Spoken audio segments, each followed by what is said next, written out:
अध्याय 21 और तुम अपने आप को मनुष्य कहते हो। एल्डर लेन के चले जाने के बाद सु यांग खेती के लिए अपने कमरे के अंदर वापस आ गया। हालांकि हाल ही में ऐसा नहीं हुआ कि लोगों का एक समूह अपने घर की ओर लेकर चिड़चिड़े व्यवहार पर उतर आया, जो स्पष्ट रूप से परेशानी पैदा करने के लिए आया था। सु यांग, अपने घर को तुरंत यहाँ से बाहर निकालो। तुम पिछले कुछ दिनों से लड़कियों द्वारा संरक्षित उस घर के अंदर अपने खोल में कछुए की तरह छुपे हुए थे, लेकिन अब जब तुमने अपने पैर पर मछली पकड़ ली है तो कौन क्या हमें आपके पास आने से रोकेगा? सु यांग, मेरी लड़की को पढ़ने के लिए मैं शहीद हो जाऊंगा। जब सु यांग ने अपना म्यूजिक निकाला तो उसमें 500 से ज्यादा लड़कियां नजर आईं। हालांकि ये स्पष्ट था कि इनमें से अधिकांश लड़कियां, यदि सभी नहीं, के पास पहले से ही संप्रदाय के अंदर एक दोस्त है। हालांकि सु यांग ने उन्हें किसी भी तरह के अश्लील तरीकों से नहीं रोका, लेकिन बाद में लड़कियों ने अपने साथियों के साथ जिस तरह का व्यवहार किया उसके दिल में कई संदेह पैदा हो गए। और लड़कियों को उनके साथियों द्वारा बार बार चित्रित किया जाता है, फिर भी कि सु यांग ने उन्हें केवल सामान्य मालिश दी है। उनके सही दिमाग में कौन विश्वास करता है कि मालिश से वे गर्मी में टैटू जैसा व्यवहार कर सकते हैं? कुछ क्षण बाद दरवाजा खुला और सु यांग एक नट भाव के शांति के साथ बाहर चला गया। उन्होंने एक समूह की तरह अपने अंतिम समूह में क्रोधित पुरुषों को देखकर क्रोधित किया और कहा, मैं क्षमा चाहता हूं, लेकिन मैं पुरुषों को नहीं छूता। उनकी बातों से भीड़ का गुस्सा और बढ़ गया। किसने कहा कि हम यहाँ आपकी सेवा का आनंद लेने के लिए हैं? आपकी आंखें कैसे हुई मेरी गर्ल को ढूंढने की? आपकी वजह से वह हाल ही में मेरे साथ रहने से इनकार कर रही है। सु यांग, आपने मेरी जियाय के साथ क्या किया? संपर्क बैठक के बाद उसने मुझे ये साहस का उपदेश दिया कि मैं उसे करने के लिए पर्याप्त नहीं हूँ। भीड़ की दंग रह गई। सु यांग मुस्कुराने के अलावा कुछ नहीं कर सकी। तो क्या आप सभी यहाँ अपनी ही लड़की को डेट करने में असमर्थता के लिए दूसरे पुरुष को दोषी ठहराने आए हैं? और क्या आप खुद एक पुरुष को ऐसा कह रहे हैं? कितना अजीब है। क्या कहा तुमने? तुम मौत को दावत दे रहे हो, सु यांग। सु यांग ने उनके गुस्से को देखकर कंधे उचकाए और कहा, पुरुष शिष्यों के लिए एक समय में एक से अधिक महिला शिष्यों के साथ साधना करना सामान्य बात है, और इसके विपरीत तो आप सभी इतने परेशान क्यों हैं कि वे आपके अलावा किसी अन्य पुरुष को देख रहे हैं? तथ्य इसका मतलब है कि आप अपने पार्टनर को संतुष्ट नहीं कर सकते। इसका मतलब है कि अब आप उनके लिए उपयोगी नहीं हैं। चाहे आप कितने भी प्रतिभाशाली हो या आपकी यांग क्यूई कितनी भी ऊर्जावान क्यों न हो, अगर आपके पार्टनर को आपके साथ काम करने में खुशी नहीं मिलती है तो आप बेकार हैं। सु यांग के कठोर शब्दों ने वहां मौजूद हर किसी के दिल में दर्द पैदा कर दिया। उन्हें ऐसा लगा मानो उनका हृदय किसी तेज तलवार से छेदा गया हो। हालांकि शिष्यों के लिए एक समय में एक से अधिक साधना साझेदार रखना सामान्य बात थी, क्योंकि यह सिर्फ एक की तुलना में अधिक सुविधाजनक और कुशल है। वहां कोई भी यह स्वीकार नहीं करना चाहता था कि सु यांग, जो बेकार होने के लिए जानी जाती थी और कभी किसी के लिए खतरा नहीं समझती थी, अपने पार्टनर को खुश करने में उनसे बेहतर थे। ऐसे संप्रदाय में जहां दोहरी खेती आदर्श है, अपनी महिला को किसी अन्य पुरुष के लिए खोना मौत से भी बदतर है, और भी अधिक अगर लड़की ने छोड़ दिया क्योंकि दूसरा पुरुष उन्हें खुश करने के लिए बेहतर काम कर रहा था। इसके अलावा हार स्वीकार करने का मतलब है कि आप इस तथ्य को स्वीकार कर रहे हैं कि आप दूसरे आदमी से कमतर हैं, एक आदमी का सबसे बुरा सपना। सु यांग, मैं एक मृत्युदंड चाहता हूँ।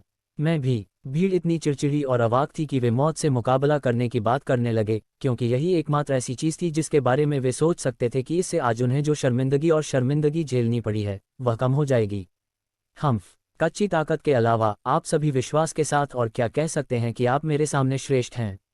सु यांग ने ठंडे स्वर में कहा और जारी रखा, बच्चों का एक झुंड जो अपनी पत्नी को भी संतुष्ट नहीं कर सकता, मेरे दरवाजे पर आने और कुत्तों की तरह भौंकने की हिम्मत करता है, क्या मूर्खों का झुंड है। जब महिलाओं के साथ व्यवहार की बात आती है तो सु यांग एक दयालु राजकुमार बन जाएगी, चाहे स्थिति कुछ भी हो। हालांकि जब उसे पुरुषों से निपटना होता है जो उस समय लोगों को परेशान करते हैं, तो वह शैतान बन जाता है और एक आदमी के रूप में उनके आत्मविश्वास को खत्म कर देता है और उन्हें घुटनों पर बैठने के लिए मजबूर कर देता है। यहाँ तक कि अपने पिछले जीवन में भी सु यांग सभी पुरुषों के लिए अभिशाप था, एक ऐसा अस्तित्व जो पुरुषों को चिंता का अनुभव करने के लिए मजबूर कर देगा, क्योंकि उन्हें डर था कि सु यांग उनकी महिलाओं को केवल एक नज़र से छीन लेगा।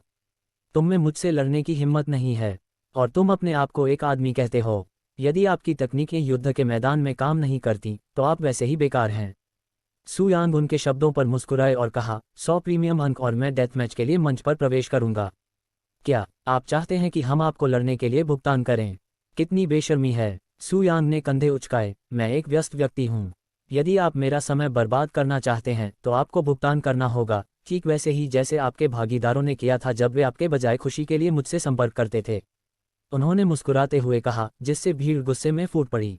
सु यांग, मैं तुम्हें आज मार डालूंगा। ये 100 प्रीमियम पॉइंट हैं। अभी मुझसे लड़ो और मार डालो। भाड़ में जाओ। पहले मुझसे लड़ने के लिए मैं तुम्हें 150 प्रीमियम अंक दूंगा। 200। सू यांग ने मुस्कुराते हुए 250 प्रीमियम पॉइंट के उच्चतम प्रस्ताव को स्वीकार किया और सिर हिलाया। बहुत अच्छा। तो आइए हम संप्रदाय से अनुरोध करें और अपना शेड्यूल करें। मैं अभी लड़ना चाहता हूँ।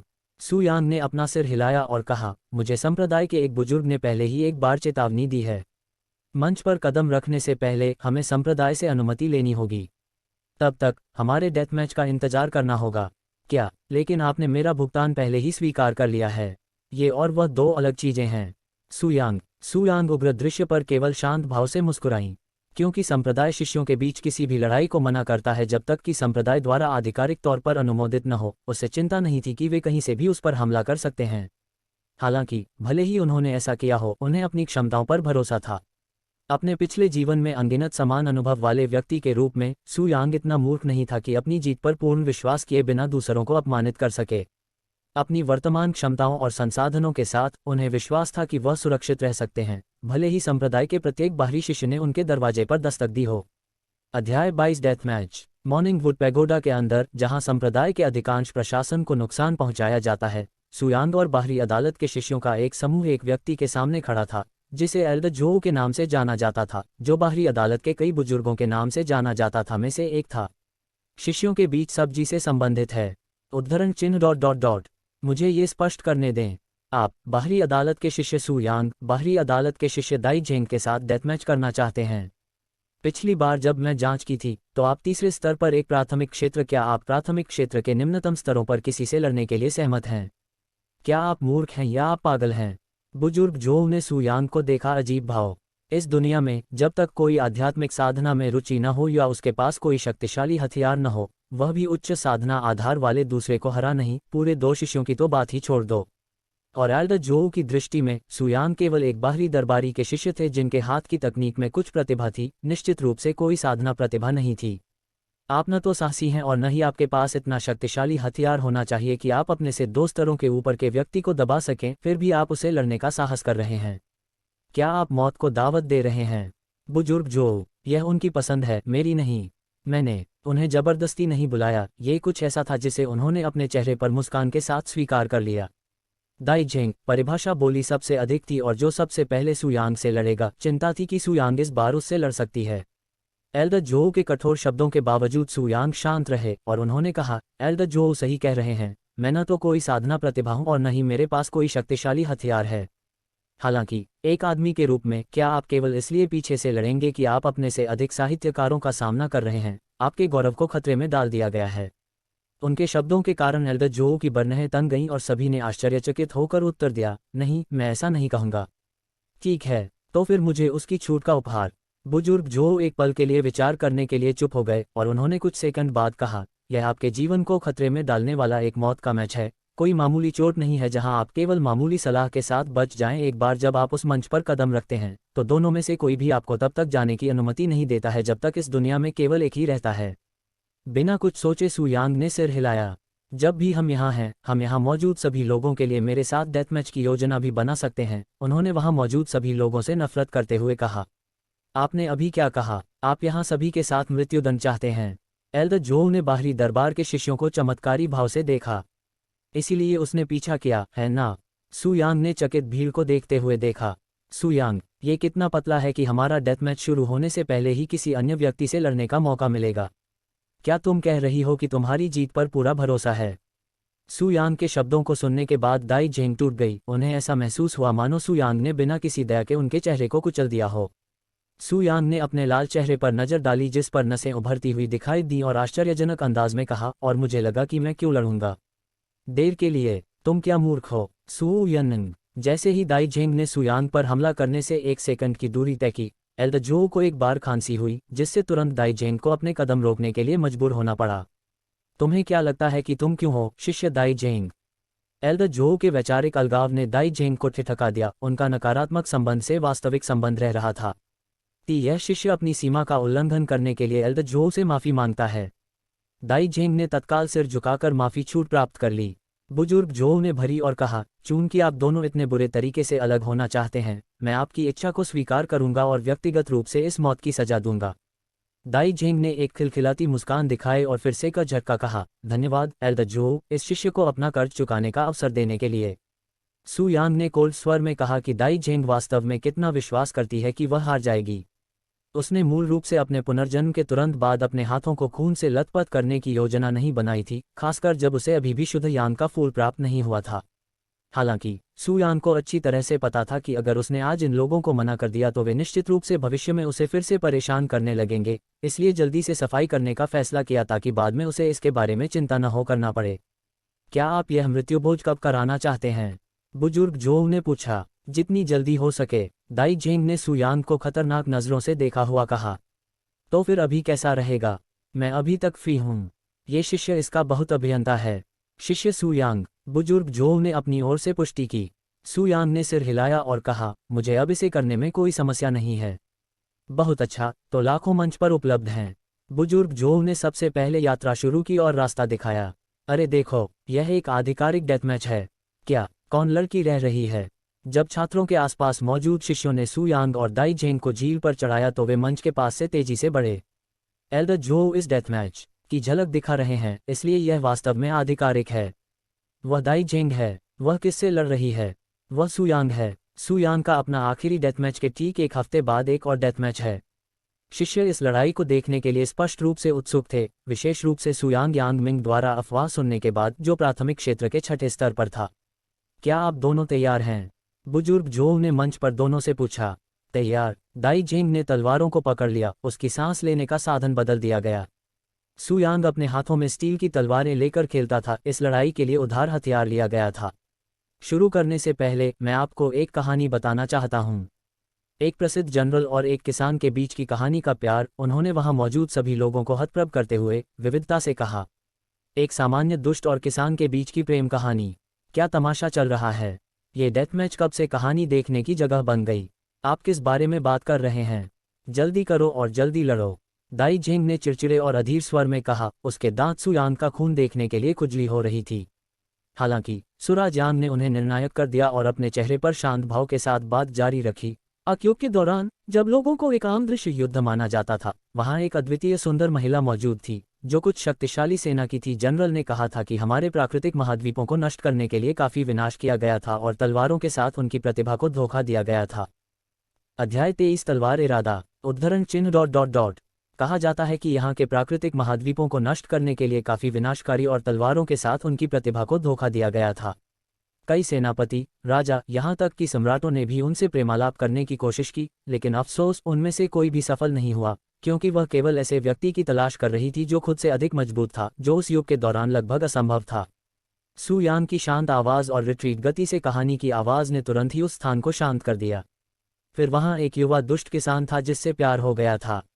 हालांकि ये युवक एक सामान्य पृष्ठभूमि से था और इन राजाओं और सम्राटों की दृष्टि में उसे एक चींटी के रूप में माना जाता था। वह ऐसा व्यक्ति नहीं हो सकता था, बना था वह 10 जन्मों में भी नहीं। हालांकि ये देखने को मिला कि वह कभी भी अपनी बगल में खड़ा नहीं हो सकता था। उस किशोर ने कभी भी अपने शरीर और तलवारों से दोनों की तकनीक विकसित करने की गरिमा और ईमानदारी नहीं खोई थी। ये चाहता था कि इससे पहले कि वह कभी भी खत्म न होने वाली दूरी को कम करने में मदद मिल सकती है।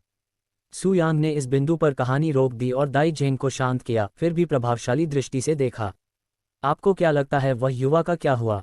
उसने उससे पूछा। एक मूर्ख एक अकल्पनीय सपने का पीछा कर रहा है। स्पष्ट के अलावा और क्या होगा? दाई झेंग ने अनारक्षित किया। सू यांग ने अपने उत्तर पर मुस्कुराया और उसने विभिन्न प्रकार की तलवारें अपने हाथों में उठा लीं। उद्धरण चिन्ह विस्मयादिबोधक चिन्ह विस्मयादिबोधक चिन्ह विस्मयादिबोधक चिन्ह उद्धरण चिन्ह। अचानक एल्डर जोऊ की आंखें खुल गईं, उनके परस्पर विरोधी सिद्धांत और विश्वास से भर गए। उसकी तलवारों के चारों ओर वह कौन चमक रही है? मैंने पहले कभी ऐसा कुछ नहीं देखा। शिष्य को वह दृश्य आहा से आश्चर्यचकित कर देने वाला था, जो अचानक सू यांग की पकड़ में स्टील की तलवारों के चारों ओर दिखाई दिया, जिससे उस पर भारी दबाव पड़ा और उसकी चारों ओर की जगह मुड़ गई। असंभव, ये तलवारों का इरादा जैसा दिखता है। बुजुर्ग जोऊ ने तलवारों के आसपास की आहा को पहचान लिया। हालांकि उसके ज्ञान ने उसे और अधिक भ्रमित कर दिया, यहाँ तक कि उसे अंदर तक झकझोर कर रख दिया। तलवारों का इरादा तलवारों का सार है। ये कुछ ऐसा है जो तब प्रकट होता है जब उपयोगकर्ता के पास तलवारों पर पूर्ण नियंत्रण होता है और समझ में आता है, अन्य शब्दों में पूर्ण मजबूती। इनमें से अधिकांश को व्यापक रूप से स्वॉर्डमास्टर्स के रूप में जाना जाता है और वे दुनिया भर में प्रतिष्ठित व्यक्ति हैं। ये संभवतः तलवार का इरादा कैसे हो सकता है? वह सिर्फ 16 साल का है। पृथ्वी आत्मा क्षेत्र के विशेषज्ञ भी इतने शक्तिशाली तलवार के इरादे का उत्सर्जन करने में सक्षम नहीं होंगे। एल्डर जो को यह विश्वास करने की हिम्मत नहीं थी कि सुयांग जैसा 16 वर्षीय बेवकूफ़ स्पष्ट तलवार के इरादे के बावजूद तलवार चलाने वाला बन सकता है, इसलिए उन्होंने खुद को यह विश्वास करने के लिए मजबूर किया कि सुयांग ने इसे तलवार के इरादे जैसा दिखाने के लिए कुछ सस्ती तरकीबें तैयार की थीं। सुयांग ने लापरवाही से अपनी तलवार घुमाई और उस स्थान पर एक अत्याचारी दबाव फैल गया, जिससे वहां मौजूद हर किसी की रीढ़ में ठंडक फैल गई, जिसमें एल्डर जो भी शामिल थे। तलवार का इरादा किसी के अनुभव और तलवारों में निपुणता पर निर्भर करता है। इससे कोई फर्क नहीं पड़ता कि मैं एक नश्वर या संत हूँ, जब तक मैं तलवार को समझता हूँ, मैं तलवार के इरादे का उपयोग करने में सक्षम रहूंगा। सुयांग ने अनगिनत घंटों को याद किया, उसने अपने पिछले जीवन में तलवार पर महारत हासिल करने की कोशिश की थी। आपके साथी का नाम क्या है? सुयांग ने अचानक दाई झेंग से पूछा, जो दबंग तलवार इरादे के प्रकट होने के बाद से ठोस रूप से जमी हुई लग रही थी। चेंगयू, दाई झेंग ने अनजाने में उत्तर दिया। सुयांग ने सिर हिलाया और उदासीन स्वर में कहा, चिंता मत करो, मैं तुम्हारी मृत्यु के बाद तुम्हारी लड़की की देखभाल अवश्य करूंगा ताकि वह तुम्हारी उपस्थिति के बिना अकेली न रहे। एल्डर जो, हम शुरू कर सकते हैं। सुयांग के दुष्ट शब्दों को सुनने के बाद दाई झेंग ने सीधे मुंह से खून निकाल लिया। इतना कुछ होने के बाद सुयांग को ऐसे शब्द कहते हुए सुनकर दाई झेंग लड़ाई शुरू होने से पहले ही गुस्से से मौत के कगार पर थी। मैं तुम्हें मार डालूंगा, सुयांग। दाई झेंग ने अपना लड़ाई का रुख त्याग दिया और लाल आंखों वाले पागल की तरह सुयांग पर हमला कर दिया। वह इतना क्रोधित था कि इससे वह अंधा हो गया और अपनी दिशा में गिर रहे ब्लेड को देखने में असमर्थ हो गया। सुयांग ने अंदर ही अंदर आह भरी, मुझे उम्मीद है कि यह पहली और आखिरी बार होगा जब मैं इस जगह पर जीवन लूंगा। हालांकि सुयांग छोटी छोटी बातों पर लोगों को मारने वालों में से नहीं था, उसे दूसरों के लिए एक उदाहरण स्थापित करने की जरूरत थी ताकि ऐसा दोबारा न हो। अपने पिछले जीवन में उसने कई परिस्थितियों का सामना किया है जहां उसने दया दिखाई थी और बाद में उन्हें दुगनी तीव्रता से दंश झेलना पड़ा था। इंतजार, बुजुर्ग जोऊ ने झट से पुकारा, लेकिन अफसोस तब तक बहुत देर हो चुकी थी। सुयांग की मुट्ठी में तलवार की नोक धीरे से जमीन को छू गई और प्रकाश का एक सुंदर चाप दिखाई दिया, जिसने दाई झेंग को ऊपर से नीचे तक आधा काट दिया। अंग गिरते ही चौंक कर हौंफने की आवाज गूंज उठी। पूरे मैदान पर खून बिखरा हुआ था और सुयांग को ढक दिया गया था, और हर कोई उस भयानक दृश्य को चौड़ी आंखों और झुके हुए जबड़ों से देखता रहा। ऐसा लग रहा था मानो वे नरक का कोई दृश्य देख रहे हों। वहां मौजूद किसी ने भी, जिसमें एल्डर जो भी शामिल है, पहले कभी इस मंच पर इतना निर्दयी हमला होते नहीं देखा है, यहां तक कि सबसे क्रूर डेथमैच में भी नहीं। सुयांग शांत भाव से हैरान दर्शकों का सामना करने के लिए मुड़े और उन्होंने ठंडे स्वर में कहा, यदि आप चाहें तो मेरे दरवाजे पर दस्तक दें, मैं आपके साथ खेलूंगा, लेकिन परिणाम भुगतने के लिए तैयार रहें। सुयांग द्वारा छोड़े जा रहे अत्यधिक और दबंग दबाव के कारण वहां मौजूद कई लोग पीछे की ओर गिर पड़े। वह एक ऐसे जनरल की तरह लग रहा था जिसने पहले भी कई युद्ध लड़े हों, जिसकी उपस्थिति अथाह थी। जहां तक कहानी की बात है, उस युवक ने न केवल अपनी तलवार की तकनीक से जनरल का दिल जीत लिया, बल्कि उसने कई असंभव कारनामे भी हासिल करना जारी रखा, जिनकी इनमें से कोई भी राजा और सम्राट अपने लिए कल्पना भी नहीं कर सकता था। किसी ऐसे व्यक्ति की तो बात ही छोड़िए जो उन्होंने किया था एकमात्र चींटी के रूप में माना जाता है। सुयांग बड़े जोऊ के पास पहुंचे, जो घबराए हुए चेहरे के साथ वहां खड़े थे, और उन्हें खून से सनी स्टील की तलवार लौटा दी। मंच से शांतिपूर्वक चलने से पहले उन्होंने उससे कहा, एक सभ्य तलवार। अध्याय 24, उसका पहला प्यार। सुयांग और दाई झेंग के बीच डेथमैच शुरू होने के तुरंत बाद समाप्त होने के बाद सुयांग का नाम एक बार फिर से ध्यान का केंद्र बन गया। जिन लोगों ने सुयांग के प्रभुत्व का प्रदर्शन देखा, उन्होंने इस घटना की बातें जंगल की आग की तरह फैलाना शुरू कर दिया। उन्होंने सुयांग को ऐसे चित्रित किया मानो वह नरक का कोई शैतान हो जो बिना पलक झपकाए मारा जा सकता है। उन्होंने दाई झेंग के 2 प्रदर्शन में बैंकने के क्रॉवल के दृश्य का भी उल्लेख किया, जिससे इसे सुनने वाले कई लोगों को घृणा और निर्देशन से लगभग उल्टी करने लगे। हालांकि जो बात उनके शिष्यों को सबसे ज्यादा आकर्षित करती थी, वह सुयांग की विशेषता नहीं थी जो उन्हें आसानी से हिट कर सकती थी, बल्कि उनकी कठोरता और कठोर शब्द थे जो किसी भी तरह से उनके शिष्यों को आसानी से प्रभावित कर सकते थे। विशेष रूप से जब उन्हें सुयांग की हत्या करने से पहले दाई झेंग को कहा गया तो उनके बारे में आखिरी बातें पता चलीं। उन सभी को लग रहा था कि सुयांग केवल दाई झेंग से बात नहीं कर रही थी, बल्कि हर उस व्यक्ति से बात कर रही थी जो उसके लिए समस्या पैदा करने के बारे में चर्चा की बात कर रही थी। तुमने मुसीबत के लिए मेरा दरवाजा खटखटाने की हिम्मत की, तो मैं विवाह के रूप में विवाह करने वाली लड़की से पहले मृत्यु से विवाह करूंगा और बाद में लाऊंगा। ये शब्द जो संभावित रूप से उनकी मृत्यु के बाद भी उन्हें कर सकते थे, सुयांग की इच्छा की तरह गूंज रहे थे उन लोगों के दिमाग में जो उनकी मृत्यु का मैच देखने के लिए मौजूद थे, जिससे वे सपने में भी डर गए थे, कंपने लगे। बहुत जल्द सुयांग का नाम बाहरी दरबारियों के शिष्यों के लिए डरने वाली बात बन गया। जहां तक आप लोगों की बात है कि जो दाई झेंग के साथ सुयांग को चुनौती दी गई थी, उन सभी ने खुद को अपने घर के अंदर बंद कर लिया और बाहर से मना कर दिया, इस डर से कि सुयांग ने बदला लिया के लिए उनकी तलाश कर सकते हैं। सुबह वुड पैगोडा के अंदर संप्रदाय के संतों की एक समूह बैठक की, जो कि मास के चारों ओर एकत्रित हुई और गंभीर खतरे के साथ सुयांग और दाई झेंग के बीच मृत्युदंड पर चर्चा की गई। जब तक एल्डर जोऊ ने डेथमैच के दौरान हुई घटनाओं को याद करना समाप्त किया, तब तक वहां मौजूद प्रत्येक संप्रदाय के बुजुर्ग ने हैरान अभिव्यक्ति दिखाई। जो उन्होंने अभी अभी सुना था उस पर अविश्वास प्रतीत हो रहा था। तलवार का इरादा, क्या आप इसके बारे में बिल्कुल निश्चित हैं एल्डर जोऊ? मैं जानता हूं कि ऐसा लग सकता है कि मैं कोई पागलपन भरा मजाक कर रहा हूं, लेकिन मैं आपसे वादा कर सकता हूं कि मैं इस मामले में पूरी तरह से गंभीर हूं। मुझे भी पहले इस पर संदेह था। मेरा मतलब है, अगर उन्होंने 16 को देखा तो उनकी आंखों पर कौन संदेह नहीं करेगा। साल भर का बच्चा तलवार के इरादे का उपयोग कर रहा है। अगर मैंने इसे अपनी आंखों से कभी नहीं देखा है तो मुझे इस पर विश्वास नहीं होगा, भले ही आपने मुझे पीट पीट कर मार डाला हो। बुजुर्ग जोऊ ने उन्हें अपनी गंभीरता का आश्वासन दिया। एक 16 वर्षीय स्वॉर्ड मास्टर, अगर यह सच होता तो कितना भयावह होता। हालांकि एल्डर जोऊ की स्पष्ट आवाज के बावजूद अन्य लोगों को अभी भी सुयांग की स्वॉर्ड इंटेंट का उपयोग करने की क्षमता पर संदेह था, क्योंकि यह उनके लिए अकल्पनीय था। उनके लिए इस पर विश्वास करना बेहद कठिन था, भले ही ऐसी कहानी कुलमाता के मुंह से निकली हो, खासकर तब जब इस दुनिया में अभी भी 10 से भी कम स्वॉर्ड मास्टर जीवित हैं, जो 100 से अधिक वर्षों के अनुभव के साथ गहन और प्रसिद्ध विशेषज्ञ हैं उनकी बेल्ट के नीचे। एल्डर जोऊ को पता था कि उनकी कहानी पर विश्वास करना मुश्किल होगा और उन्होंने बैठक से पहले ही खुद को तैयार कर लिया था, इसलिए वह उनके संदेह से परेशान नहीं थे। जो भी हो, मैं हार मानता हूं। इससे कोई फर्क नहीं पड़ता कि आप इस बिंदु पर मुझ पर विश्वास नहीं करते हैं। जब आप इसे स्वयं देखेंगे तब आपको सच्चाई का पता चल जाएगा। बुजुर्ग जोऊ आहें भरते हुए कमरे से बाहर चले गए, जिससे दूसरे संप्रदाय के बुजुर्ग स्तब्ध रह गए। इस बीच सुयांग सीधे अपने शरीर पर सूखे खून को साफ करने के लिए घर चला गया। उसकी शांत अभिव्यक्ति से ऐसा लग रहा था मानो मृत्युभोज कभी हुआ ही न हो। बाद में वह बिस्तर पर लेट गया और अपनी आंखें बंद कर लीं, और उस क्षण का दृश्य उसके दिमाग में दिखाई देने लगा जब उसने पहली बार सुंदर जनरल को गले लगाया था। उसकी चिकनी लेकिन मजबूत त्वचा का एहसास, उसका गर्म शरीर, उसके बालों में युद्ध के मैदान की गंध, ये सब सुयांग के सिर में एक बार फिर से उभर आया। ऐसा महसूस हुआ जैसे ये कल ही हुआ हो। वह कई घंटों तक ऐसे ही पड़ा रहा। ऐसा लग रहा था कि वह सो रहा है, लेकिन वह वास्तव में जाग रहा था, अपने पिछले जीवन में, अपने पहले प्यार के साथ बिताए अनमोल समय के बारे में सोच रहा था, जिसने उसे एक कृषक बनाया था। लेकिन अफसोस, उस जनरल का दिल जीतने के बावजूद जब तक वह उस बिंदु तक पहुंचा, तब तक वह विकास के लिए अपनी प्रमुख उम्र पार कर चुकी थी और एक किसान के रूप में और एक नश्वर के रूप में अपनी सीमा पूरी कर चुकी थी। हालांकि सुयांग स्वयं मजबूत होता गया, यहाँ तक कि निकट भविष्य में उसने अपनी नश्वर बेड़ियों को तोड़ दिया और गहन दीर्घायु के साथ एक अमर बन गया, जिसे प्राचीन काल से नश्वर लोग चाहते थे। और अपनी वृद्धि और लगातार बढ़ती साधना के कारण सुयांग कई वर्षों के बाद भी उसी दिन दिखते थे जब वह जनरल से मिले थे, जबकि जनरल एक बूढ़ी महिला बन गई थी, जिसकी कुछ साल बाद प्राकृतिक कारण से मृत्यु हो गई थी। जब मैं एक बच्चा था तब मुझे तुमसे प्यार हो गया था, लगभग आज की ही उम्र का, शायद उससे भी छोटा, लेकिन तुम पहले से ही वयस्क थे। जब तक मुझे तुम्हारे साथ खड़े होने के लिए पर्याप्त ताकत मिली, तुम पहले से ही और अधिक के लिए अस्तित्व में थे, 50 वर्ष से भी अधिक।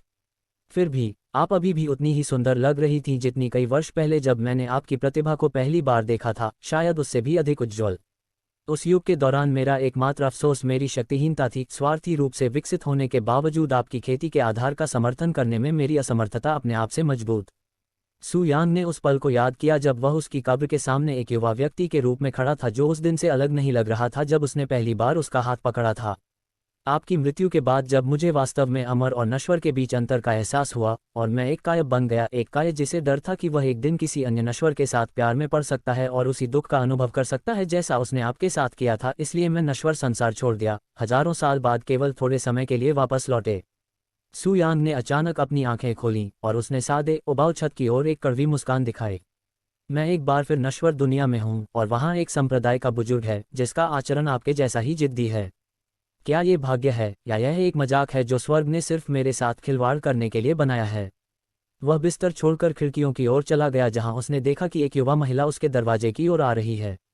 इस युवा महिला ने सामान्यतः बाहरी दरबार के शिष्यों द्वारा पहने जाने वाले वस्त्र से भिन्न प्रकार का वस्त्र पहना था। बाहरी दरबार के सभी शिष्यों द्वारा पहने जाने वाले सादे सफ़ेद वस्त्र के बजाय इस युवा महिला के वस्त्र का रंग हरा था, यहाँ तक कि इसकी एक अलग हवा भी है। ऐसा प्रतीत होता है कि इसमें अधिक गहन और महान भावना है। एक आंतरिक दरबार का शिष्य। सू यांग ने पहली बार इनर कोर्ट के शिष्य को देखा है और एक नज़र से वह बाहरी कोर्ट के शिष्यों और इनर कोर्ट के शिष्यों के बीच बड़ा अंतर बता सकता है। दिलचस्प, वह दरवाजे पर उसका स्वागत करने के लिए तैयार होते समय अपने आप से बुदबुदाया। अध्याय 25 आंतरिक न्यायालय शिष्य। प्रोफाउंड ब्लॉसम संप्रदाय के शिष्यों को 3 मुख्य समुदायों में विभाजित किया गया था: बाहरी न्यायालय के शिष्य, आंतरिक न्यायालय के शिष्य और कोर शिष्य। कोई भी बाहरी अदालत के शिष्य के रूप में संप्रदाय में शामिल हो सकता है जब तक वह संप्रदाय द्वारा निर्धारित न्यूनतम आवश्यकताओं को पूरा करता है और प्रवेश परीक्षा अध्ययन करता है। एक बार आउटर कोर्ट के शिष्य बनने के बाद वे मजबूत बनने के लिए अपने पास मौजूद किसी भी स्रोत का उपयोग करें। जब वे उस बिंदु पर पहुंचते हैं जहां वे अदालत के शिष्यों के रूप में अर्हता प्राप्त करने की क्षमता को पूरा करते हैं, तो वे संप्रदाय द्वारा उन्हें दिए गए मूर्तियों की एक श्रृंखला में भाग लेते हैं। यदि वे होने में सफल हो जाते हैं तो वे मजबूत साधना का अध्ययन करने और मूल्यवान संसाधन प्राप्त करने के लिए इनर कोर्ट के शिष्यों के साथ बन जाते हैं, जिसे प्राप्त करने के लिए बाहरी कोर्ट के शिष्य केवल सपना देख सकते हैं, जबकि संप्रदाय के साथ उनकी स्थिति भी बढ़ेगी। और बाहरी अदालत के शिष्यों के विपरीत, जिसमें उपयोगी सामग्री शामिल है, इन अदालत के सभी शिष्यों को प्रतिभा के रूप में देखा जाता है जो संप्रदाय के शिक्षार्थियों के साथ निवेश करना चाहते हैं। इसलिए जब दिशानिर्देश और संप्रदाय के अंदर सामग्री को शामिल किया जाता है, साझा करने की बात आती है, तो उन सभी देशों की फिर प्रमुख शिष्य हैं। संप्रदाय के संप्रदाय स्तंभ स्थिति अधिकांश संप्रदाय के शिष्यों से भी परिचय होता है। जिस किसी में भी कोर शिष्य बनने की क्षमता होती है, वे किसी भी संप्रदाय से अलग होते हैं। वे सभी प्रतिभाएं और विशिष्टताएं रखते हैं। राक्षस जिनके पास सामान्य ज्ञान नहीं होता है, वे समाप्त नहीं हो सकते हैं और वे अपनी खुद की दुनिया में रहते हैं। जब हरे वस्त्रों में युवा महिला सू यांग के निवास वाले क्वार्टर के पास द्वीप था, तो उसकी उपस्थिति ने सभी बाहरी दरबारों के शिष्यों के सहयोगियों को आकर्षित किया। अरे देखो, वह इनर कोर्ट का शिष्य है। नमस्कार वृद्ध। हालांकि शिष्यों को उनका नाम नहीं पता था, फिर भी उन्होंने उन्हें प्रशंसा और सम्मान की दृष्टि से देखा। बाहरी दरबार के शिष्यों के लिए आंतरिक दरबार के शिष्य होने का मतलब रुतबा और शक्ति था। उनसे हर एक आदर्श बनने का प्रयास किया जा रहा था और इनर कोर्ट के शिष्य बहुत कम ही अपने दरबार से बाहर दिखते थे, इसलिए ये शिष्य किसी को यहाँ देखकर आश्चर्यचकित और उत्साहित थे। युवा महिला ने ध्यान देखा और उसने अपने ओर हाथ हिलाया। उसके खूबसूरत मस्कारे शिष्यों का दिल ढोल की तरह धड़क रहा था। कुछ तो जोश के कारण चिल्ला भी रहे थे। मैं पूछ रहा हूं कि क्या सू यांग नाम का कोई शिष्य किसी संयोग से यहाँ रहता है? मैंने पूछा। शिष्यों ने जोर जोर से सिर हिलाया। कुछ ने तो सीधे सू यांग के द्वार की ओर इशारा किया। वह करता है कहीं। धन्यवाद, युवती ने सू यांग के स्थान पर पहुंचने से पहले कहा। दरवाजे पर पहुंचते ही उसने दरवाजा खटखटाया और कुछ सेकंड बाद सू यांग बाहर आई। क्या मेरे द्वारा आपकी कोई सहायता हो सकती है? सू यांग ने उदासीन भाव से उससे पूछा। ऐसा लग रहा था जैसे वह उसकी अप्रत्याशित यात्रा से आश्चर्यचकित नहीं था। युवती ने उसके व्यवहार पर कोई आपत्ति नहीं जताई और मुस्कुराती रही। क्या आप सू यांग हैं? उसने पूछा। मुझे वास्तव में सू यांग कहा जाता है। युवती ने उसे सिकुड़ी आंखों से देखा जैसे वह उसका निरीक्षण कर रही हो। मैंने आपके बारे में बहुत सी बातें सुनी हैं सू यांग, आपकी गहन तकनीकों से लेकर आपके क्रूर चरित्र तक। मुझे आश्चर्य है कि क्या आप वास्तव में उतनी अच्छी हैं जितनी वे प्रशंसा करते हैं। सू यांग अपने स्पष्ट उकसावे के बावजूद शांत रहीं और इससे पहले कि वह अपना मुंह खोल पाता, युवती ने जारी रखा। बेशक, मैं इस पर विश्वास करती हूँ। यदि आप उतने अच्छे नहीं होते जितना वे कहते हैं कि आप हैं, तो इतने सारे लोग इसके बारे में बात नहीं करते। अब क्या ऐसा होगा? उद्धरण चिन्ह। सू यांग, मैं इसका अनुभव करना चाहूंगी। आपकी तकनीक, उसने बिना बात टाले कहा। सू यांग ने दोस्ताना मुस्कान के साथ कहा, आप जैसी खूबसूरत महिला की सेवा करना मेरे लिए खुशी की बात होगी। ये 100 प्रीमियम अंक होंगे। हालांकि इससे पहले कि सू यांग जारी रख पाती, युवती ने जोर से आह भरी। अय्या, मैं लगभग भूल ही गई थी। मैंने हाल ही में अपने सभी प्रीमियम पॉइंट एक गहन यिन गोली पर खर्च कर दिए हैं, इसलिए मेरे पास वर्तमान में प्रीमियम पॉइंट कम हैं। सू यांग, यदि आप बुरा मत मानना, क्या आप मुझे इस बार अपनी गहन तकनीकों का निःशुल्क अनुभव करने की अनुमति देंगे? मैं, इनर कोर्ट का शिष्य ली जियाओमो, आपका आभारी रहूंगा। जब सू यांग को एहसास हुआ कि ली जियाओमो किस प्रकार का खेल खेल रहा है, तो उसने मुस्कुराहट दिखाई। मैं क्षमा चाहता हूँ, लेकिन मैं मुफ्त में काम नहीं करता हूँ। यदि इस समय आपके प्रीमियम अंक कम हैं, तो आप बाद में जब भी पर्याप्त हो तब वापस आ सकते हैं। हालांकि सू यांग ने सौम्य और सम्मानजनक लहजे में उसे मुफ्त में सेवा देने से इनकार कर दिया, ली जियाओमो ने इसे उसके खूबसूरत चेहरे पर एक थप्पड़ के रूप में देखा। वह, एकमात्र बाहरी दरबार का शिष्य, उसकी एक आंतरिक दरबार की शिष्या की सेवा करने से कैसे इनकार कर सकता है? क्या उसे इनर कोर्ट शिष्य को अपमानित करने का परिणाम नहीं भुगतना पड़ता? बाहरी न्यायालय के विपरीत आंतरिक न्यायालय में एक शिष्य को अपमानित करने का मतलब उन सभी को अपमानित करना था। क्या आप किसी वरिष्ठ के साथ इस तरह व्यवहार करते हैं? क्या आपको कोई अंदाज़ा है कि मुझे इस कूड़े से भरी अदालत तक चलने में कितना प्रयास करना पड़ा?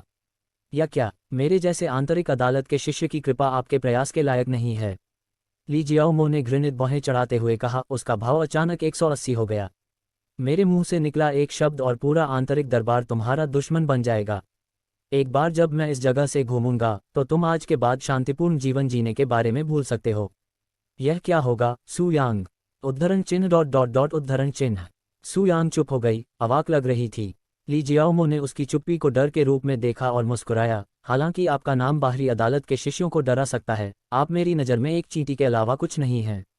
यदि आप अब से कुत्ते की तरह मेरी सेवा करेंगे तो मैं आंखें मूंद लूंगा। अभी आपका अशिष्ट व्यवहार, कौन जानता है, यदि तुम मुझे अपनी सेवा से संतुष्ट करने में सफल हो जाओ तो मैं तुम्हारे साथ एक बेकार कुत्ता कम और एक गुलाम अधिक व्यवहार कर सकता हूँ। सु यांग ने अपनी आंखें बंद कर लीं और आह भरी। जब उसने अपनी आंखें खोलीं तो एक गहरी और भयानक रोशनी भीतर तक टिमटिमा रही थी। बहुत अच्छा, मेरे पीछे आओ। ली जियाओमो के चेहरे पर मुस्कुराहट चौड़ी हो गई, जो सु यांग को आत्मसमर्पण करते देख खुद पर काफी गर्व महसूस कर रही थी। अच्छा कुत्ता, वह बुदबुदाती हुई सु यांग के पीछे चल रही थी। जैसे ही उसने उसके घर के अंदर कदम रखा, माहौल में बदलाव से अनजान थी। अध्याय 26 हेया में कुत्ते की तरह व्यवहार करना। एक बार घर के अंदर, सु यांग उसे सीधे अपने कमरे में ले आई। ली जियोमो ने घृणित भाव से चारों ओर देखा। आप हमेशा अपना व्यवसाय इस तंग जगह में करते हैं। बस यहाँ रहने से मुझे उल्टी हो रही है। कितना अरुचिकर है। यहाँ पहुँचने से पहले ली जियाओमो ने पहले ही सु यांग को अपना नौकर बनाने की योजना बना ली थी। पिछले कुछ दिनों में जब उसे ग्राहक मिला तो उसने अपने सुलैंड की सतह पर ध्यान दिया, क्योंकि उसे लगा कि यांग भारी पैसा कमा रही थी। यहाँ तक कि उनके जैसे इनकोर्ट शिष्या की भी मदद नहीं की जा सकी, लेकिन सु यांग को प्यास के साथ दूर जाने से रोका जा सकता था कि वह हर दिन प्रीमियम पॉइंट रेंटल कर रही थी। यदि वह काम करता है तो उसके पास पैसा है जिससे वह आसानी से अमीर बन जाता है। इनकोर्ट शिष्या के रूप में अपनी स्थिति और शक्ति के साथ ली जियोमो को वास्तव में विश्वास था कि उनकी योजना बिना किसी दोष के नीच थी, इसलिए उन्होंने अकेले सु यांग से संपर्क किया। चलो चलें, हम अभी शुरू करेंगे। सु यांग ने दरवाजा बंद करने के बाद नत स्वर में कहा। क्या नौकर अपने स्वामी से ऐसी ही बात करते हैं? हालांकि सु यांग ने अपने जीवन में काफ़ी घमंडी और परेशान करने वाली महिलाओं को देखा है, लेकिन वास्तव में ये चरम पर है। हालांकि क्योंकि उसके पास इस प्रकार की महिलाओं के साथ काफ़ी अनुभव है, सु यांग ने यह भी पूछा था कि उसका तरीका क्या है। मास्टर, कृपया जाने दीजिए ताकि यह अपमानजनक व्यक्ति आपको अच्छा महसूस करा सके, सुंग यांग ने स्पष्ट और ईमानदार स्वर में कहा। ऐसा लग रहा था मानो उसने वास्तव में उसे अपने स्वामी के रूप में स्वीकार कर लिया हो। यहाँ तक कि ली जियाओमो भी उसके व्यवहार में अचानक आए बदलाव से हैरान रह गए। वी बहुत अच्छा। उसने अपनी छाती सु यांग की ओर पीट करके बिस्तर पर रख दी। जल्दी करो, मेरे पास यहाँ ज़्यादा समय नहीं है। सु यांग उसके पास बैठ गया और उसने अचानक अपनी आंखें बंद कर लीं। एक क्षण बाद जब उसने उन्हें फिर से खोला तो भीतर एक गहरी रोशनी टिमटिमा रही थी और उसकी उंगलियों की नोक सुनहरी रोशनी से चमक रही थी। मास्टर, सु यांग बुदबुदाया जब उसकी उंगलियां उसकी पीठ के पास आ रही थीं। अगर तुम इसके बाद भी इतना घमंडी व्यवहार कर सकती हो तो मैं तुम्हें अपनी मां कहूंगा। सु यांग के शब्दों ने ली जियाओमो को स्तब्ध कर दिया, जो स्पष्ट रूप से अचंभित थे। और जैसे ही ली जियाओमो ने अपना मुंह खोलने की तैयारी की, खुशी की एक विस्फोटक लहर ने उसके शरीर को अभिभूत कर दिया, जिससे उसे ऐसा महसूस हुआ जैसे वह एक स्वर्गीय क्लेश से मारा गया था। ली जियाओमो का दिमाग तुरंत खाली हो गया। उसकी आंखें पीछे की ओर मुड़ गईं और उसके मुंह से एक तेज कराह निकली, जो किसी जानवर की चीख की तरह लग रही थी। यह एक अलौकिक अनुभूति थी जिसे शब्दों में वर्णित नहीं किया जा सकता। जैसे ही सु यांग की उंगलियां उसकी पीठ को छू गईं, सुनहरी रोशनी उसके शरीर में गायब हो गई। तारों से भरे आकाश की खोज में एक ड्रैगन की तरह रोशनी तेजी से दौड़ रही थी। इससे उसके शरीर से हल्की सुनहरी चमक निकलने लगी, मानो यह कोई पवित्र आभा हो। ये तकनीक सु यांग के पिछले जीवन में कुछ दुष्ट पंथ के नेता द्वारा बनाई गई थी, जिन्होंने इसका उपयोग शरीरों को गुलाम बनाने और इसका अनुभव करने वालों के दिमाग को आनंद से तोड़ने के लिए किया था। इस तकनीक का एकमात्र उद्देश्य गुलाम बनाना था, आनंद के गुलाम। और यह सु यांग की पकड़ में तब आया जब उन्होंने मनुष्यों पर क्रूरता और अमानवीय प्रयोगों के बारे में जानने के बाद पंथ पर हमला किया और उसे ध्वस्त कर दिया। इस निश्चित तकनीक को क्रियान्वित करते समय सु यांग का माथा पसीने से लथपथ था। वह ऐसी खतरनाक तकनीक का उपयोग करने का आदी नहीं था, क्योंकि उसने अपने जीवनकाल में केवल कुछ ही बार इसका उपयोग किया था। सु यांग कुछ मिनट बाद रुका। उसकी नज़र ली जियाओमो पर पड़ी, जो बिन पानी की मछली की तरह छटपटा रही थी। ये पर्याप्त से अधिक होना चाहिए। सु यांग ने अपने माथे से पसीना पोंछा। उद्धरण चिन्ह डॉट डॉट डॉट। ली जियाओमो ने अचानक उसके लबादे को कसकर पकड़ लिया और वह उसे वासना से भरी तीव्र दृष्टि से देखने लगी। मुझे ये चाहिए, इसे मुझे दे दो। ली जियाओमो बुदबुदाती हुई सुयान की ओर रेंग रही थी। उसका लाल चेहरा धीरे धीरे उसके क्रॉच क्षेत्र के पास आ रहा था और उसके मुंह के कोने से लार टपक रही थी। सुयान ने उसकी हरकतों पर भौहें चढ़ा लीं। आपको क्या लगता है आप क्या कर रहे हैं? वह शांत स्वर में बोला। ऐसा लग रहा था कि उसके सुंदर चेहरे पर सेक्सी अभिव्यक्ति से कोई भी पुरुष पागल हो जाएगा और बिना किसी हिचकिचाहट के उस पर कूद पड़ेगा। कृपया इसे मुझे दे दो, मुझे ये चाहिए। तुम जो चाहोगे मैं वह करूंगा। सुयान ने अपने हाथों को अपने लबादे से हटा लिया और ठंडी सांस ली। हम्फ, कितना अपमानजनक दृश्य है। देखो, तुम गर्मी में कुत्ते की तरह व्यवहार कर रहे हो। अब कुत्ता कौन है? मैं कुत्ता हूँ। तुम जो चाहो मैं बन जाऊंगा, बस मुझे अपनी चीज दे दो। हालांकि उसकी लगातार विनती के बावजूद सुयांग चुपचाप वहीं खड़ी रही। मैं अपने अनमोल भाई को ऐसी गंदी जगहों पर नहीं रखना चाहूंगा जहां वह नहीं है। सुयांग ने अपना सिर हिलाया और घूम गया। रुको, कहाँ जा रहे हो? जब ली जियाओमो ने सुयांग को दरवाजे की ओर चलते देखा तो वह घबराने लगी। सितारों को देखने के लिए? बेशक, आप इस बीच खुद को संतुष्ट करने के लिए मेरे बिस्तर का उपयोग कर सकते हैं, लेकिन मैं चाहता हूं कि जब तक मैं लौटूं तब तक आप चले जाएं। नहीं, रुको, कृपया मुझे इस तरह यहाँ मत छोड़ो। तुम ऐसा नहीं कर सकते, मुझे ऐसा महसूस कराने के बाद नहीं। सुयांग ने अचानक उसे एक सुंदर और दयालु मुस्कान दिखाए।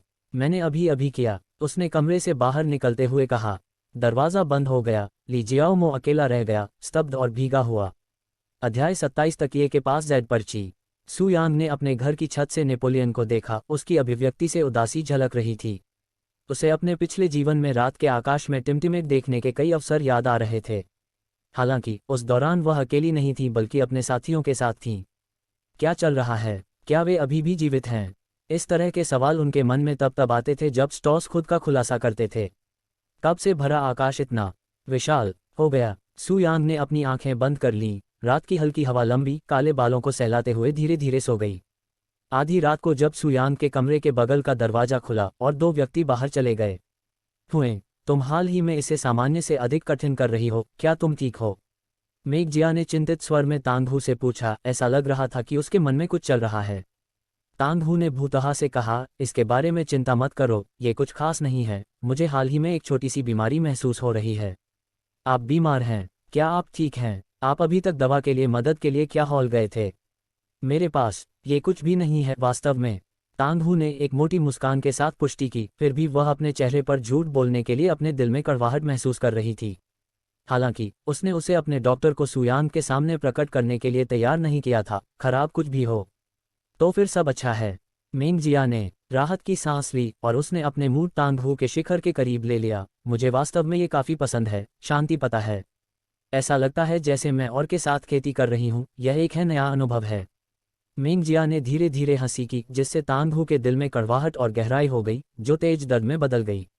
रात के आसमान के नीचे खो जाने से पहले मेंगजिया ने तांगहू को धीरे से कमजोर पर रखा। तांगहू खड़ा हुआ जहां खड़ा है। काफी देर बाद वह सुयांग के कमरे की ओर देखने लगी और उसकी आंखों में कई जटिल भावनाएं झलकने लगीं। कुछ देर बाद उसने गहरी आह भरी। उसे पहले से भी ज्यादा बुरा महसूस हो रहा था। उसने अपने जीवन में कभी सुयांग के प्रति ऐसी ईर्ष्या और भय महसूस करने की उम्मीद नहीं की होगी, जिसे वह चलते फिरते प्रदर्शन में एक सुंदर वस्तु से ज्यादा कुछ नहीं मानता था।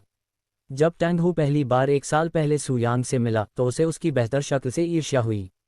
हालांकि जब उसे सुयांग की मानसिक स्थिति के बारे में पता चला तो तांगहू लगभग बहुत खुशी से अभिभूत हो गया। खुश था कि सुयांग उसके या संप्रदाय के किसी अन्य व्यक्ति के लिए खतरा नहीं था और वह सिर्फ एक सुंदर तलवार थी जिसमें कोई वास्तविक धार नहीं थी। किसी के लिए खतरा बन जाना, दूसरे के दुर्भाग्य पर हंसने के लिए, यह मेरे लिए स्वर्ग की सजा है। उसने फिर आह भरी। इसी समय सुयांग के कमरे का दरवाजा खुला और हरे रंग के वस्त्र पहने एक खूबसूरत महिला लंगड़ाते हुए बाहर निकली। उसके वस्त्र झुर्रीदार और ढीले थे। ऐसा लग रहा था जैसे उस पर हाल ही में हमला किया गया हो। जैसे ही तांगहू ने उसके हरे वस्त्रों पर ध्यान दिया, मानो कोई भूकंप आ गया हो, उसका दिल कांप उठा। एक आंतरिक दरबार का शिष्य। वह जोर से रोने की इच्छा महसूस करते हुए अपने दिल के अंदर रोया। सुयांग, वह हरामी वास्तव में इन कोर्ट के एक शिष्य को भी छूने में कामयाब रहा। रुको, वह रो रही है। तांगहू ने ली जियाओमो की आंखों के कोने में आंसू देखे। तुम ठीक हो? उसने चिंता से उससे पूछा। हालांकि ली जियाओमो ने उसकी ओर देखा भी नहीं और सामने के दरवाजे से बाहर निकल गया और जल्दी से उसकी नज़रों से ओझल हो गया। उसके जाने के बाद तांगहू ने भौहों के साथ सुयांग के कमरे के अंदर देखा। सुयांग, तुम्हारी हिम्मत कैसे हुई उसका फायदा उठाने की जब संप्रदाय जबरदस्ती करने से मना करता है? अपने गुस्से वाले वाक्य के आधे रास्ते में तांदहू की आंखें आश्चर्य और हैरानी से फैल गईं। वह यहाँ नहीं है। तांदहू कमरे के अंदर चला गया और उम्मीद कर रहा था कि सू यान कमरे के कोने पर होगी, लेकिन जैसे ही उसने अंदर कदम रखा तो उसकी नाक में आने वाली तेज खुशबू से वह आश्चर्यचकित रह गया। उसे ऐसा महसूस हुआ जैसे वह फूलों से भरे बगीचे में चला गया है, जिनमें से प्रत्येक से अपनी अनूठी खुशबू निकल रही है। तभी उसकी नज़र झुर्रियों वाले बिस्तर पर पड़ी। वह भीग रहा था, लगभग ऐसा मानो किसी ने उस पर कुछ बाल्टी पानी डाल दिया हो। यहाँ तक कि दीवारें भी गीली थीं, ऐसा लग रहा था जैसे उन पर पानी छिड़का गया हो। यहाँ क्या हुआ? क्या यहाँ पानी का पाइप टूट गया?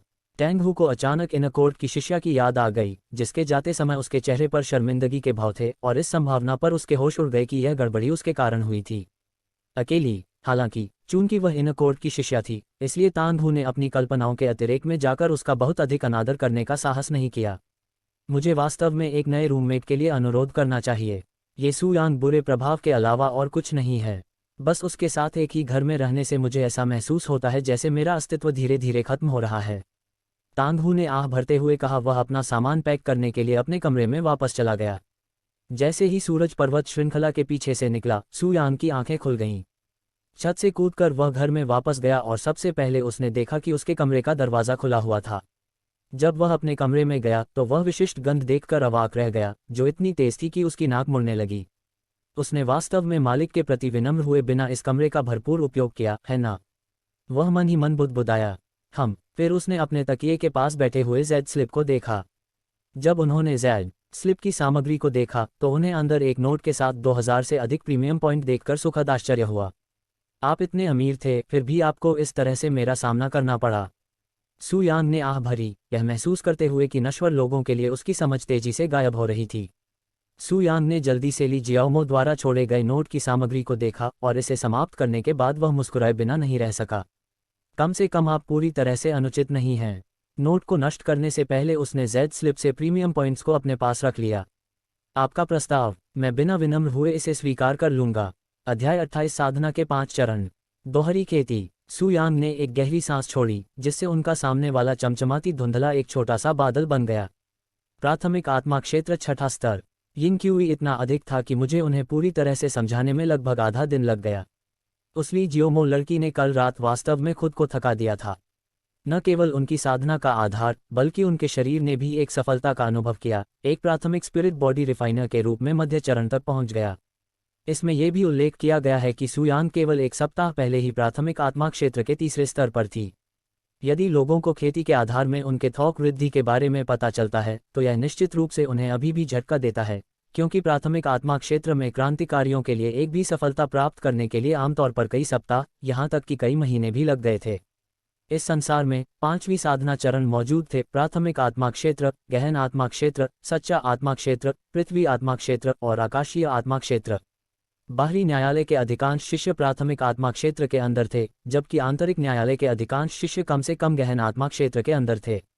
और जबकि ली जियाओमो को इन कोर्ट के शिष्यों के लिए सूक्ष्म पक्ष में माना जा सकता है, सू यान के कमरे के अंदर वह जो इन क्यूई की भारी मात्रा में छोड़ी गई थी, वह एक किसान होने के बावजूद एल्डरलैंड की छोटी मात्रा की तुलना में थी सू यान के लिए अधिक जादुई नहीं होने के बराबर थी। सच्चा आत्मा क्षेत्र। हालांकि ये स्पष्ट था कि सू यान बच गई इन क्यूई से नहीं थी और उसे ताज़ा तलाश थी। लेकिन अफसोस, जब तक उसे शुद्ध यांग फूल नहीं मिल जाएगा जो उसकी यांग क्यूई प्राप्त कर लेगा, उसे धैर्य रखना होगा। इस समय मेरे पास 7500 से कुछ अधिक प्रीमियम पॉइंट हैं, और जो सीमा मैंने अपने लिए निर्धारित की थी उससे पहले मेरे पास अभी भी कुछ दिन हैं। सू यान ने खिड़की से बाहर देखा, लेकिन बाहर कोई भी व्यक्ति नहीं था। ठीक जल्द ही यहाँ आना चाहिए। सू यान को ली जियाओमो द्वारा नोट याद आया और फिर उसने खुद को न रोक सका। मुझे लगता है कि आप किसी व्यक्ति से इस तरह के उदार प्रस्ताव की कभी उम्मीद नहीं कर रहे थे, लेकिन मुझे लगता है कि हमारा छोटा लेकिन गहरा अनुभव आपके बीच कुछ बदलावों में शामिल हो रहा है। उनकी स्थिति पर ली जियाओमो की प्रतिक्रिया ने सू यान को अपने पिछले जीवन में स्वर्ग के नीचे की सबसे घमंडी महिला की याद दिलाई, जिसने कई वर्षों में उन्हें मारने की कोशिश में अनुचित हरकतें की, लेकिन उनकी अभिनेत्री का अनुभव बाद में हुआ। वह उनका सबसे वफादार नौकर बन गया। नज़र। कुछ मिनटों तक खिड़की से बाहर देखने के बाद ऐसा लग रहा था मानो वह किसी के आने का इंतजार कर रहा हो। हरे रंग के वस्त्र पहने सुंदरियों का एक समूह दूर से दिखाई दिया। इनमें से ठीक 25 सुंदरियां थीं। उनमें से प्रत्येक एक शक्तिशाली आभा उत्सर्जित कर रही थी, जिसने बाहरी दरबार के शिष्यों और आंतरिक दरबार के शिष्यों के बीच की दुनिया को अलग कर दिया। जब बाहरी दरबार के शिष्यों ने भीतरी दरबार के शिष्यों के समूह को देखा तो उनके जबड़े जमीन पर झुक गए और उनकी आंखें डर के मारे लगभग बाहर आ गईं। इन कोर्ट के इतने सारे शिष्य यहाँ क्यों एकत्र हुए थे? वे आखिर क्या हो सकते हैं? इन शिष्यों के मन में एकमात्र तर्क ये था कि वे यहाँ सू यांग के लिए थे, जो हाल ही में सभी के ध्यान का केंद्र रही है। और वास्तव में उनका अनुमान सही था, क्योंकि इन कोर्ट के ये शिष्य दूसरों की ओर देखे बिना सीधे सू यांग के रहने वाले क्वार्टर के दरवाजे तक चले गए। क्या आप सू यांग हैं? लड़कियों ने पूछा कि सू यांग उनका स्वागत करने का बाई। मैं हूँ। हमारी वरिष्ठ बहन ने हमें आपके बारे में बताया था। हम आपकी सेवा के लिए अनुरोध करने के लिए यहाँ आए हैं, लड़कियों में से एक ने कहा। उसकी आवाज़ थोड़ी कठोर लग रही थी, लगभग ऐसा जैसे उसे अपने शब्दों पर विश्वास नहीं हो रहा हो। पब फ्यूचर द्वारा विज्ञापन विज्ञापन विज्ञापन उद्धरण चिन्ह ... उद्धरण चिन्ह। सू यांग ने समूह की ओर भौहें उठाईं।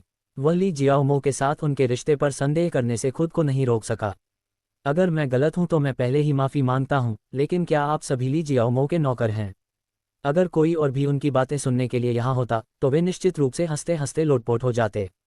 हालांकि उनके सवाल पर इन लड़कियों की आंखें फैल गईं, ऐसा लग रहा था मानो वे सदमे में हों। उनकी प्रतिक्रियाओं और उसके बाद की चुप्पी को देखकर सू यांग ने अपने संदेह की पुष्टि की और आह भरी। क्या आप सभी इन कोर्ट के शिष्य नहीं हैं? आप किसी अन्य इन कोर्ट के शिष्य के नौकर कैसे हो सकते हैं, विशेष रूप से ली जियोमो जैसे किसी के लिए? लड़कियां चुप रहीं, लेकिन थोड़ी देर बाद उनमें से एक ने गंभीर भाव से कहा, हालांकि सीनियर सिस्टर ली अपने बात करने के तरीके से गलतफहमी पैदा कर सकती हैं, लेकिन वह वास्तव में अपने अधीन लोगों की परवाह करती हैं।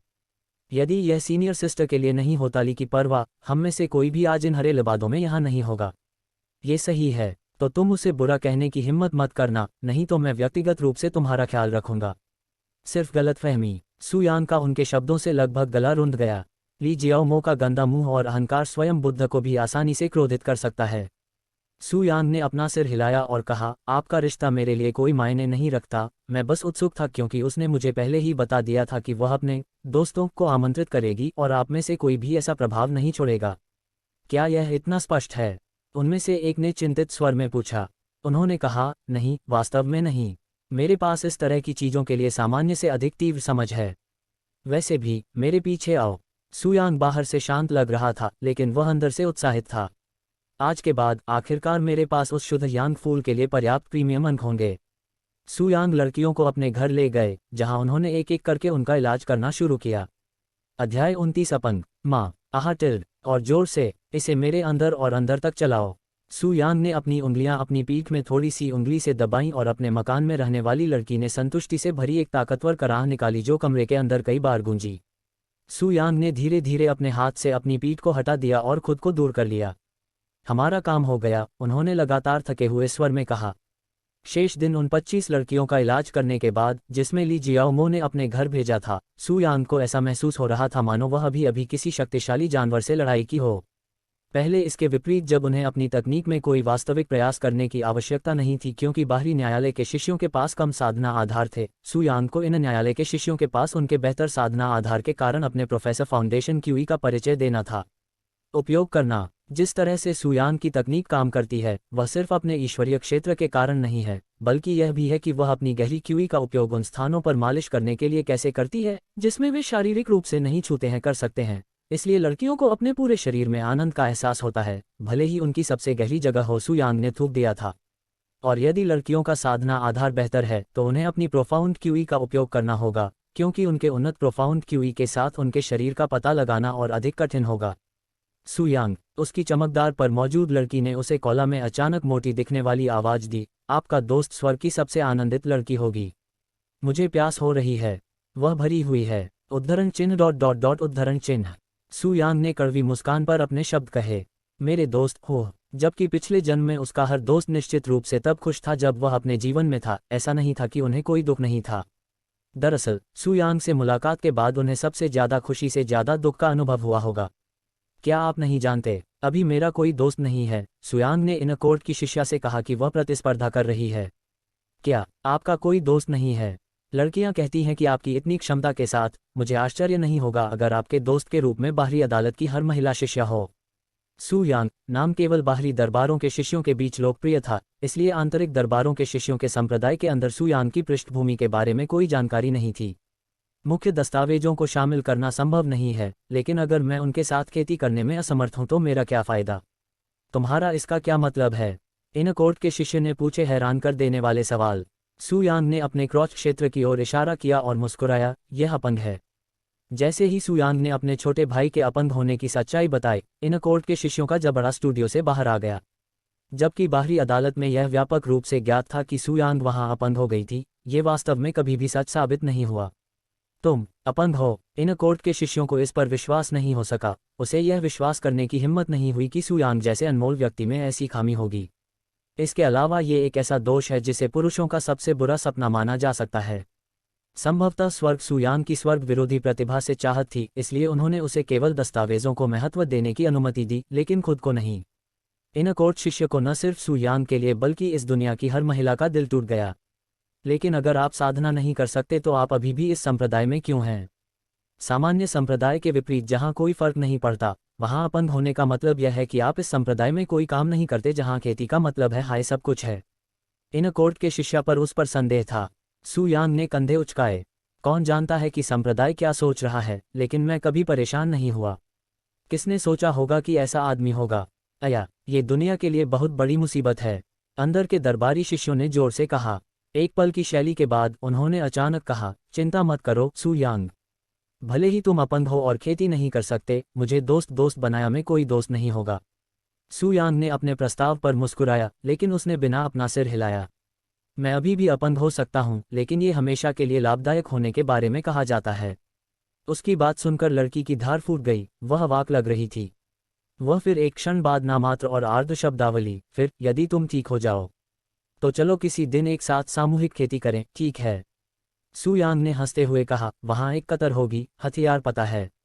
अगर आपके हाथ इतने अच्छे हैं तो मैं हमेशा तैयार होने का इंतजार करती रहती हूं। उसने कहा। कुछ मिनट बाद एक दिन की आखिरी ग्राहक संतुष्टि के साथ सू यांग के घर से चला गया। ऐसा महसूस हुआ जैसे उसका पुनर्जन्म हो गया हो। सू यांग सीधे बाद में खेती करने के लिए बैठ गई और कमरे के अंदर उदासी यिंग क्यूई को रख लिया। सुबह सुबह सू यांग ने अपनी खेती बंद कर दी और व्हाइट पर्ल ट्रेजरी की ओर जाने की तैयारी की। 10,000 प्रीमियम अंक। सू यांग ने पुष्टि की और भावुक मूड में घर छोड़ दिया। जब वह व्हाइट पर्ल ट्रेजरी में पहुंचा तो पिछले हफ्ते एक बूढ़ा व्यक्ति देखा जो डेस्क के पीछे था। आप वह शिष्य हैं जो शुद्ध यांग फूल चाहते थे। बोस व्यक्ति ने सू यांग का सुंदर चेहरा देखा और उसे पहचाना। अगर तुम यहाँ सिर्फ मुझे परेशान करने आए हो तो तुम पलट सकते हो, सू यांग ने कहा कि बूढ़े व्यक्ति का चेहरा उनके सामने देखने लायक है। शुद्ध यांग फूल के लिए 10,000 प्रीमियम अंक। फादर्स आइकॉन ने अद्भुत भाव से सू यांग की ओर देखा, ऐसा अनोखा हो रहा था जैसा उन पर विश्वास ही नहीं हो रहा। आप वास्तव में आप 10 दिनों में 10,000 प्रीमियम नंबर प्राप्त करने में सफल रहे हैं। असंभव। पुस्तक व्यक्ति ने अपनी सामग्री की जांच करने के लिए तेजी से जेडी स्लिप पकड़ ली, और जब उन्होंने पुष्टि की कि अंदर बिल्कुल 10,000 प्रीमियम पॉइंट हैं तो सिद्धांत से उनका दिल गले के करीब से बाहर निकल गया। इतने कम समय में इतना कुछ पाने के लिए आपने स्वर्ग के नाम पर क्या क्या किया? क्योंकि बोथ पर्सनल ने शायद ही कभी व्हाइट पर्ल ट्रेजरी को लॉन्च किया हो, उसे सू यांग के छोटे मसाज व्यवसाय के बारे में पता नहीं था। बस कुछ बातें, सू यांग ने उत्तर कोरिया से कहा, और उन्होंने जारी किया, शुद्ध यांग फूल के बारे में क्या? मुझे जितनी जल्दी हो सके इसकी आवश्यकता है। बूढ़ा आदमी चुप हो गया और उसकी ओर से देखने पर रेखा जैसी दिखने लगी। ठीक है, एक पल के लिए यहाँ रुके जब तक मैं आपके लिए शुद्ध यांग फूल लेकर आता हूँ। बोगस व्यक्ति भरा हुआ है और पीछे वाले कमरे में गायब हो गया है। कुछ मिनट बाद बूढ़ा आदमी हाथ में एक लाल लकड़ी का बक्सा लेकर लौटा। ये रहा आपका शुद्ध यांग फूल। धन्यवाद। सू यांग को कुछ प्रतिरोध महसूस हुआ जब उसने लकड़ी का बक्सा छीन लिया। युवक, तुम उस चीज के साथ क्या करने की योजना बना रहे हो? बूच ने अनिच्छा से लकड़ी का बक्सा देते हुए पूछे सवाल। खेती करो, सू यांग ने उसे एक सरल उत्तर दिया, जिसने बूथ व्यक्ति को और भी आश्चर्यचकित कर दिया। एक शास्त्रीय प्राथमिक आत्मा क्षेत्र के शिष्य, फिर भी आप साधना के लिए लाल शैतान फूल का उपयोग करना चाहते हैं। मृत्यु को स्वीकार करने के आसान तरीके हैं, क्या आप जानते हैं? सू यांग धीरे धीरे पागल हो रही थी। स्टूडियो व्यक्ति को विश्वास नहीं था कि वह सिर्फ खुद को मारने के लिए इतना प्रयास और संसाधन खर्च करना चाहती है। हालांकि इस बात का कोई मतलब नहीं है कि प्राथमिक आत्मा क्षेत्र में शुद्ध या फूल के साथ कोई संभावना नहीं है जो पृथ्वी आत्मा क्षेत्र के विशेषज्ञ को भी मार सकता है। तुम्हारा नाम क्या है? सू यांग। सू यांग, हो ठीक है, बहुत ज्यादा गंदगी न करने की कोशिश करो। मुझे उस पर मरना होगा जिसे अंतिम संस्कार के बाद साफ करना होगा। सू यांग बूस्ट व्यक्ति की बातें पर मुस्कुराया, लेकिन उसने कुछ नहीं कहा और दरवाजा बाहर चला गया। सू यांग के वहां से चले जाने के बाद बूडियो ने व्हाइट पर्ल ट्रेजरी को बंद कर दिया, जो शायद कभी कभी ही होता है, और वह सीधे यिन यांग में चली गई, जहां प्रोफाउंड ब्लॉसम समुदाय के लोग और मातसत्ता रहते थे।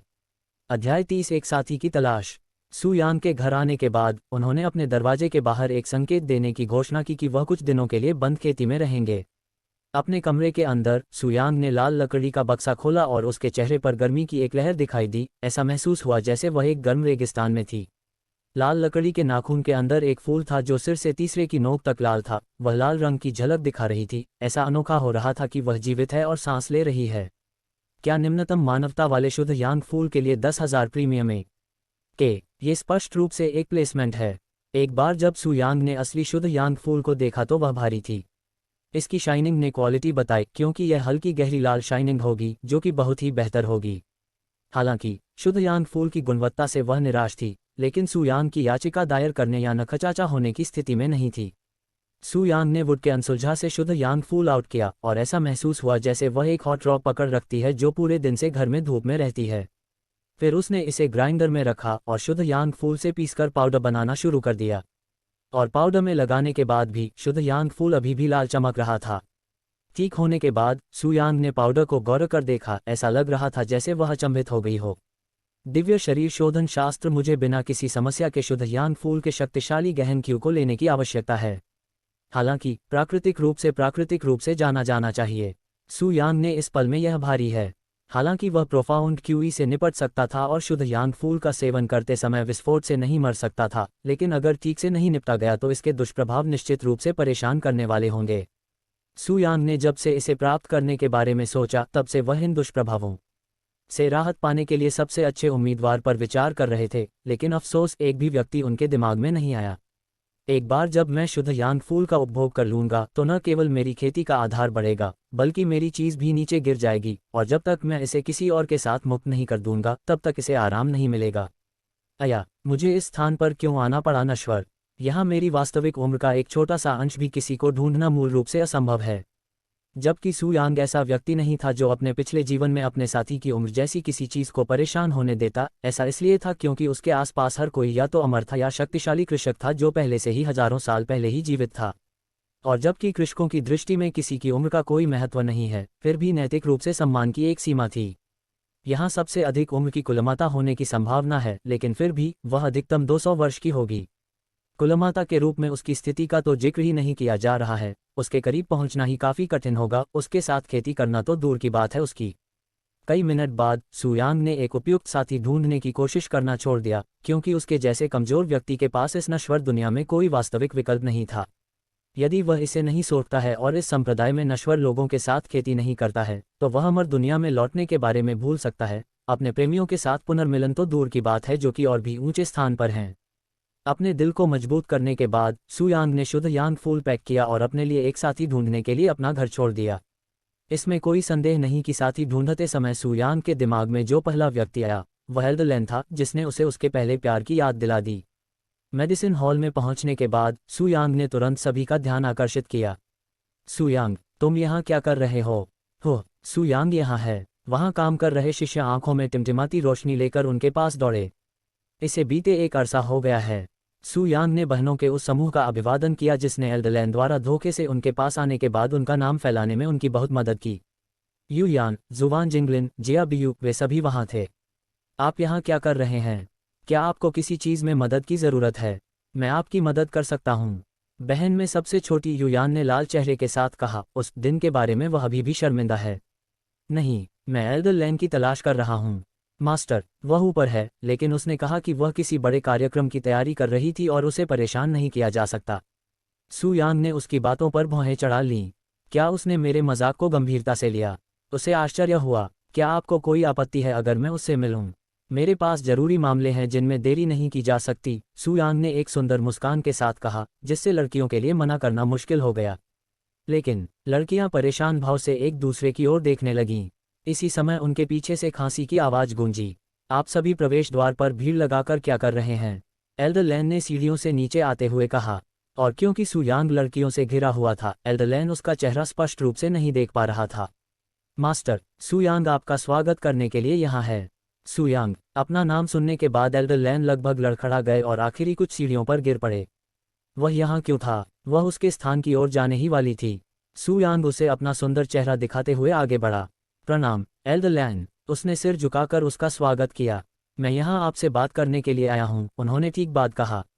एल्डर लैन को आश्चर्य हुआ कि वह किस बारे में बात करना चाहता है, लेकिन उसे कोई जानकारी नहीं थी।